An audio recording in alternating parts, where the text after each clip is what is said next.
Hey, and welcome back to the Road to the Great Canadian Challenge Winter 2026. My name is Clarence, and this is my video series as you follow me as I work in my Brotherhood Without Banners army 1 hour a day, 1 day at a time. The whole point of this series is to show you what you can accomplish if you work consistently on your army. I'm doing 1 hour a day, but I know that not everyone has the privilege of that time. People have jobs, lives, kids, etc., etc. But if you can just try to carve out some time, reduce some time elsewhere and find 15 minutes, half an hour, 45 minutes, just carve out that time on a regular basis, you will make progress too, and you're going to see great results on your army. So, Song's a great game, and I think we'd get more players to play this great game if we had more beautiful armies on the tabletop. So here's my attempt to show you how to do that. So let's see where we're at and where we're going today. So this is where we're picking up. The Kingsmen have been primed, and because they're mostly metal, I decided to not go with the Zenithal of Wraithbone and the Drawbrush of White. Instead, I went straight into touch-ups with black paint watered down, Abaddon Black, and then I did a heavy dry brush with a dark metal color, and then a lighter dry brush with a light metal color. I was going to do a wash, but I'm actually pretty happy with how the armor looks right now. Because I did a double dry brush with very, very different metal colors, you can see like some shading on the armor as is. It's not just completely flat. So I think we're going to leave it at that. And today's goal with an hour is to go over the robes, which are in the front section, with Wraithbone. So I actually found Wraithbone paint in my house. I might mix it with a little bit of white just because it'll emulate the white drawbrush a little bit more. And I noticed that they also have some belts going on. So we'll see if I have time for the belts. But for the hour today, the goal will be at least the front tabard. And if I've got time later on, maybe the belts. So 1 hour painting starts now. Let's go.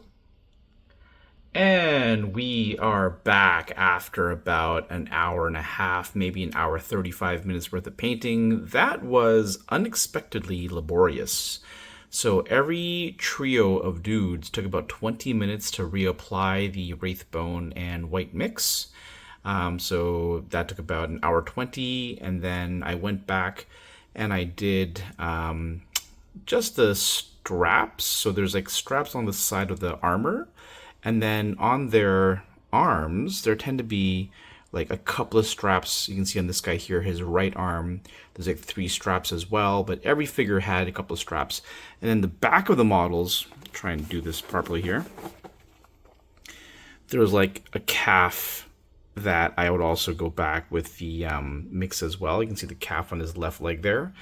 So that took a lot of time, but I really wanted to get all of the Wraithbone white done so that I can just go on with the Nazdrag yellow and the tabards and the snakebite leather. I've got a feeling that that step would be quite quick. I also then re-went over this with the banner pole and the banner with the same Wraithbone white mix. Previously it was just straight white, and I just want to make sure it's all got a similar base to work off of. So that was an hour 35-ish minutes worth of work. We're going to stop there, folks. We went over time, but again, once I start a step, I really want to finish it. We'll be doing the yellow next. Hopefully you're enjoying the video series, folks. Hopefully it's inspiring you to paint. Please share with anybody who you think might benefit from a painting series. And have faith. Keep the faith, folks. Keep it 1 hour a day every day. A little bit of work every day gets the work done. We'll see you next time. And now for some bonus content. And we are back at X Planet Games, and my opponent today is the Canadian national champion, Dan the Man Cabral, and we are facing off against his terrifying Greyjoys, which he won nationals with, I may add. But today, Dan is bringing something a little bit different because he's playing on a Commander Draft team tournament, so he's experimenting with some different stuff. So not his usual nastiness, but still nasty, I'm sure. So on the Greyjoy side, we have Ramsey and Reek attachment in Reapers, yeah. And then we've got Asha and Carl in more Reapers. This unit has Sentinel. And then we've got Golden Gunnery Crossbows with Baelor, which also Sentinel. So it's double Sentinel, the Dan Classic. And then in reserve, we've got Commander Euron Greyjoy in Silenceman with the limited edition Reaver Captain, who's really, really cool. And Dan has the option of first player, so he will probably, I'm not sure what he's going to do. Dan's crazy, so anything can happen. On my side here, I've got Stormcore Mercenaries. So it's my Thoros list, by the way. So Stormcore Mercs with Gendry. I've got Thoros in Pikemen. I've got Archers with Hotpie. I've got the Sword Knights with the Fortune Seeker. And I've got the Peasants with Tom Seven Strings for the taunt. So we're playing a Feast of Crows. I'm just going to zoom out a little bit so you can see the whole tabletop here. I put down double stakes to slow down his aggression, hopefully. I put down Palisades, double Palisades. Those are stakes over there, and then Dan also put the Weirwood in the corner there. He put Euron in outflank, and I put my knights here to sort of ward him away. Maybe he'll come from that side. I just want to make space for the peasants to clear up. He's kind of centered around here, so we'll see what happens with the outflank. And we're off to the end of round 1. See you soon. One thing, there's no Balon. Oh yes, sorry, NCUs, good call. So his NCUs, no Balon, is going to be, shoot, what's the name again? Baron, and Wendemir. So he's got the heal on actions, he's got the resilience and reroll morale, and we got the very flexible Wendemir tokens for shifting or healing and cards. And for me, I've got Catelyn, Ravella, and Varys. So we had a discussion because Catelyn and Aeron are kind of opposite effects, where he heals a wound with an action and I deal a wound with an action. We kind of agreed that if he's the active player, he will heal the wound first and then suffer a wound. But I suppose if it's my turn, I'm the active player. No, if it's my turn and you... I don't know how you actually know my turn. Sentinel, maybe like that. Then it would be the reverse. So I guess depending on the active player, we'll determine which NC goes first. If we got that wrong, let us know. See you at the end of round 1. End of round 1, I forgot that I was actually first player, so I chose to go first so that he would have to bring in his Silence Men either round 1, which is right away, or round 3. Coming in round 3 is just too late, so he came in round 1. He put them right in the flank, in attack position essentially, instead of with his army, and it put Gendry at risk. So I took the horse first, and I exposed my rear. My plan was to march away. It gave him probably a 5-inch charge, which he chose not to take, so he had a pretty passive turn where his troops more or less marched forward. Gendry marched away and faced because I knew the crossbows were coming. He did a kind of a sidestep shuffle because he wants to stay outside of the auto 6 charge that Thoros has. So from my side here, my 4 trays realigned to go after this corner, and the peasants are going straight forward. So in theory, right, the peasants are going to hold on to that point. I wonder what Dan's going to do. You know, does Dan stay back? Because every one of his units is 6-7 points each, so they're much more elite. Actually, they're all 7 points, I guess, right? Or more. So it's not good for him to hold one unit back, so he's going to have to come fight. Let's see how that plays out. On to round 2. End of round 2. The score is 1-1. Each of us held an objective. Peasants versus Ramsey and Reapers. I know that unit is not going to stay there very long. They're going to come forward for sure to get them stuck in. So what happened this round? Basically, the action was Gold Company crossbows, shot Gendry. They used resilience. I also rolled crazy good in my armor saves, only lost like 1 guy. They shot again. I again lost 1 guy, but then I failed panic and lost a couple more. Bags and random healing brought them pretty healthy. And then the real action was what happened here. So Euron and Silenceman charged into Thoros, killed 7, and I gained a free token for passing the panic test. And then I had the big decision of, do I shoot into the Silencemen because it would activate the Sentinel? And I decided that if I shoot, charge with the Knights, and then go first and attack again, I've got a decent chance of killing the unit, assuming he doesn't have what is dead and never die. So I took the chance. And they crashed into Gendry, who had already used resilience, killed a bunch of guys, but I popped 2 Ravella tokens, and I popped their heal. They healed a bunch more. So they're relatively healthy now, and after the charge, Euron is looking grim. So we'll see how round 3 plays out. It's currently 1-1, over to round 3. End of round 3, we had a pretty explosive, bloody turn. So I led the round with a sword, killed the Silenceman and Euron, and then what happened was Gendry got attacked 3 times? He got shot?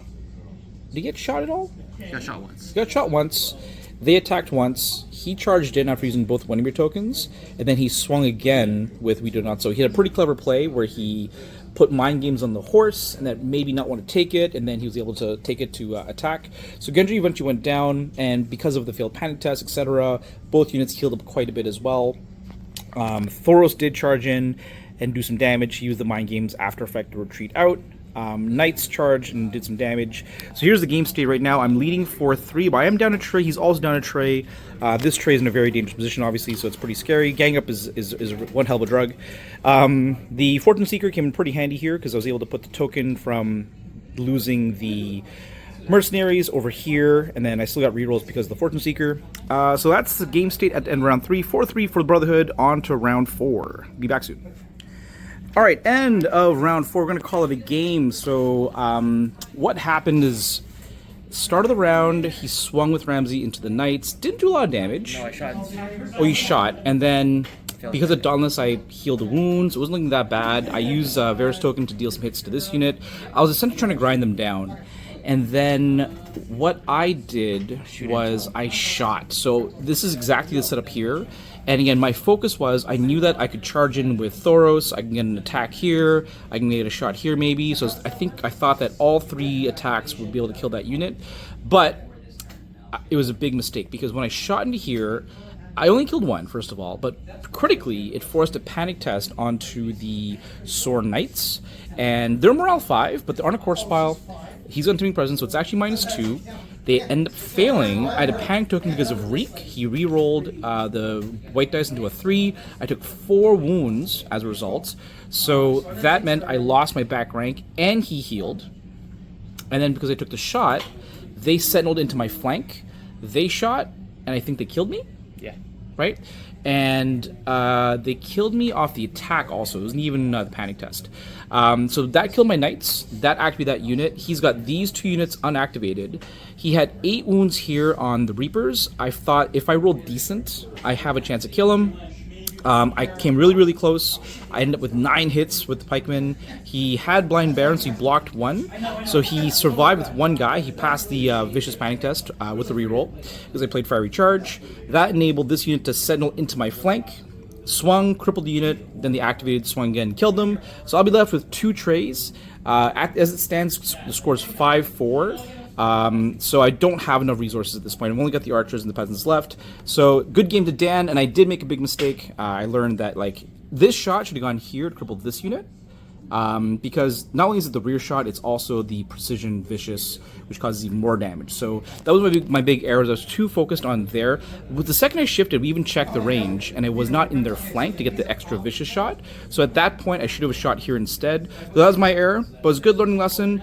Thoughts on my list, because I'm really debating, is this list good or not? And maybe Danny can give me some feedback as well. So what I don't like about this list is that it's 3 blocks of infantry. There's the peasants, there's Gendry's unit and Stormcrows. You only have 2 units that can hit. And only 2 units that can hit, right? Now, the other option I was thinking about is Stormcrow Archers, Lightbringers, and Zorse as my teeth. And then I've got Men-at-Arms and Peasants. The advantage of this list is that it's got the Knights. The Knights are cool, they're sturdy, they help the healing factor. So I'm not really sure yet. We can talk about it later. But thanks for watching, folks, and we'll see you for the next one.